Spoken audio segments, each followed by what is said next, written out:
साथ अब 5 साल पूरे हो चुके हैं। कहीं ना कहीं 5/10/2019 को कल ब्लैक डे भी मनाया गया और लगातार डेली वेजेस कहा जाए, जल शक्ति विभाग कहा जाए, नाम इन्होंने सबके बदल दिए लेकिन काम जो था वही रहा। और अब जाकर कहीं ना कहीं विधानसभा के चुनाव जो है उसकी तारीखें आने वाली है। अब सभी पार्टियां जो है वो मैनिफेस्टो बनाने में कहीं ना कहीं विवस्त हो चुकी है। भारतीय जनता पार्टी अपना मैनिफेस्टो बना रही है, विपक्षी दल भी मैनिफेस्टो बना रहे हैं। क्या लग रहा है उस मैनिफेस्टो में? क्या जल शक्ति विभाग के जो लोग हैं उनका कुछ होगा? सबसे बड़ी बात, एक कोर्ट का ऑर्डर भी आया है, उस कोर्ट के ऑर्डर से कुछ लोगों को राहत मिली है। ललिता जी से पूछ लेता जी, क्या लगता है जो ऑर्डर आया है उससे थोड़ी बहुत राहत मिली है जो लोग आपके साथ हैं? देखिए, कोर्ट का जो ऑर्डर है हम उसका वेलकम करते हैं। और जिन साथियों ने वो कोर्ट केस किया था 2010 में शायद किया था, 14 साल जिंदगी वनवास उनका पूरा हुआ। और हम ये चाहेंगे सरकार जो है अब उनको सुप्रीम कोर्ट तक रुखना करना पड़े। जम्मू कश्मीर यूटी सरकार अब भी समझ जाए, जैसे 4-5 केस पहले हुए अब इनको ज्वाइन करवाए। और जो बाकी लोग, हम जैसे आपने कहा 5 साल हो गए, 5/10/2019 के बाद यूटी बने हुए, 5 सालों से हम लगातार अपने जायज हकों के लिए संघर्ष करें। हमारे जायज हक, चाहे वो SR 64 था, चाहे वो SR 520 था, जिसमें हमारी वेजेज ना जैसे पे बढ़ी थी, दिहाड़ी बढ़ी थी, वो सारे हक हमारे रोके हुए उन्होंने। हमारे लिए तो यूटी बनने का कोई बेनिफिट 1% नहीं हुआ, उल्टा हमारे हक रोक दिए गए।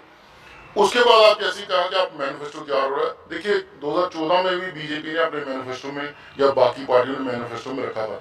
उस बात को भी 10 साल हो गए। इन 10 सालों में मैं आपको एक बात बताऊं, कितने लोग 60 साल में घर चले गए, कितने लोग डिप्रेशन का शिकार हो गए, सुसाइड कर गए या डिप्रेशन का शिकार हो गए। इस अवस्था में ना वो अपनी फैमिली संभाल पा रहे, ना अपने आप को संभाल पा रहे। 10 साल पहले जो मेरा साथी 30 साल का, आज वो 40 हो गया, जो 40 का था 50 हो गया, जो 50 का था वो 60 हो गए, रिटायर घर चल गया। आज जिनके बच्चे फर्स्ट में 10 साल पहले, आज उनके बच्चे 11th में हैं, जिनके बच्चे सेकंड में थे 12th में, बच्चों का सारा फ्यूचर।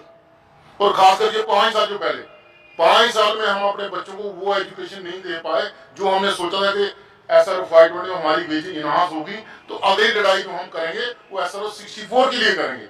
लेकिन आज देखिए कि आज हम लगातार 2 साल 2 महीने हो गए, लगातार एलजी साहब ने कई प्लेटफॉर्मों पे कहा कि जो लोग धरना प्रोटेस्ट कर रहे हैं उनकी मांगे जायज है। इवन तक CS साहब से मिले और कोई ऑफिसर, हमने कोई दरवाजा नहीं छोड़ा जहां हम नहीं मिले। हमने इस सिस्टम को नॉन पॉलिटिकल रखा इसलिए कि सरकारें कहती हैं इनको पॉलिटिकल लोग प्रोवोक कर रहे हैं, तो हम ये नहीं चाहते कोई पॉलिटिकल पार्टी का बंदा हमने अपनी स्टेज पे नहीं आने दिया। हमें किसी ने मिलने के बुलाया, हम हर उस दरवाजे पे मिलने के जहां हमें 1% की उम्मीद थी। लेकिन आज की डेट में डायरेक्ट इनडायरेक्ट रूलिंग किसकी है ये आप जानते हो। नहीं दादी, माफ कीजिए आपको रोक रहा हूँ। विपक्षी दल जो है वो बात तो कर रहे हैं।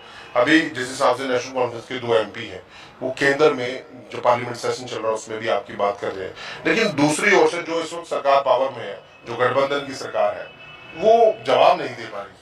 देखिए, मैं यही कह रहा हूँ कि पिछली जो लोकसभा थी उसमें जस्टिस रिटायर्ड जस्टिस मुसद्दी साहब ने हमारा मुद्दा रखा था। उसके अलावा जुगल किशोर शर्मा जी तीसरी बार जी इन्होंने मुद्दा रखा था।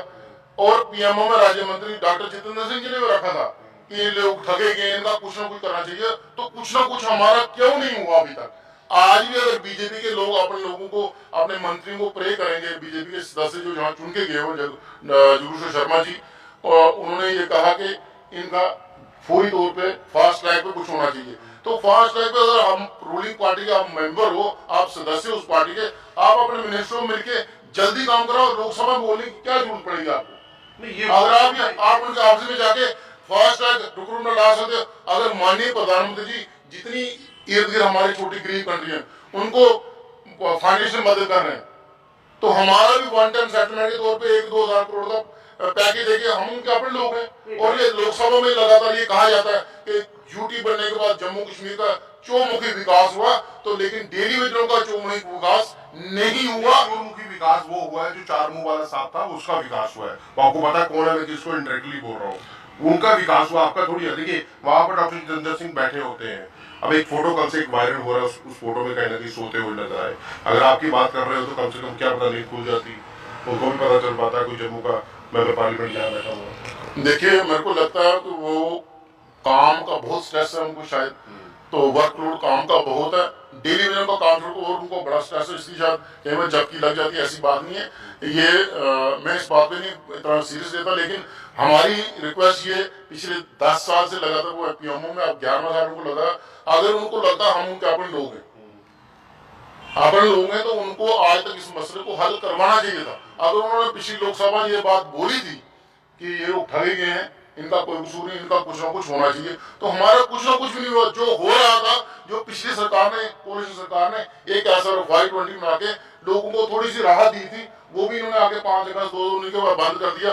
लेकिन उसके साथ साथ परमानेंट एम्प्लॉय को सारे बेनिफिट दे रहे, हम उसके खिलाफ नहीं है। लेकिन हमारे साथ जब एक साथी परमानेंट एम्प्लॉय काम करता है, वो 90,000 रुपये ले रहा है, उसके बच्चों के 2 बच्चों की एजुकेशन की उसको 60,000 साल का मिल रहा है, हमें 60 रुपये भी नहीं मिल रहे, उसको मेडिकल मिल रहा है, इंश्योरेंस मिल रही है। हमने काबरा साहब से मिले की आई बार, हमने उनको तब भी कहा कि बच्चों को एजुकेशन लिए और मेडिकल इंश्योरेंस तो कम से कम हमारा चाहिए, हम किसी हॉस्पिटल में जाए तो हमारे आयुष्मान कार्ड में हर चीज कवर नहीं होती है। ये आप भी जानते हो कि मेडिकल की या इसको कह लो हमारी नीरू की सर्जरी उसमें कवर और कहीं से उसमें नहीं कवर होती आयुष्मान कार्ड में। लेकिन हम ये कहते हैं आयुष्मान कार्ड के अलावा और भी छोटी मोटी बीमारी के लिए आदमी को डॉक्टर के पास जाना पड़ता है, उसके पास फी देने के लिए पैसे नहीं होते डॉक्टर से। हमने कहता डॉक्टर सरकारी हॉस्पिटल में जाओ, वहाँ रश बड़ा होता है, दूसरे ये नहीं अच्छा इलाज, अच्छा इलाज वहाँ भी बहुत अच्छा इलाज है, लेकिन अगर किसी को प्राइवेट इलाज कराना पड़े, इमरजेंसी में इलाज कराना पड़े, वो कैसे इलाज कराएगा। उसके अलावा जो हमारा पेंडिंग है पिछले 5 साल 450 करोड़ की शक्ल में वो पेंडिंग है, अगर सरकार ने जिसे 450 करोड़ देना हो, सरकार उसे 900 करोड़ लेगी, तो हमारा कसूर कहाँ पे, कहाँ चौमुख विकास। आप लोकसभा में बार बार बोल रहे हो, इतना झूठ कहाँ लोकसभा में बोलता कोई नहीं। विकास के लिए तो कहाँ विकास, हमारा मैं अपनी बात करूंगा, आप रोडे बनाओ, आप नालियां बनाओ, आप टनल बनाओ, आप कुछ भी बनाओ, उससे मेरी थाली में रोटी थोड़ी आ रही। मेरे को तो अपनी रोटी से, अपने बच्चों की एजुकेशन से मतलब है। मेरे को मेरे पड़ोस में बड़ी बिल्डिंग बनी, मैंने उसको क्या करना है।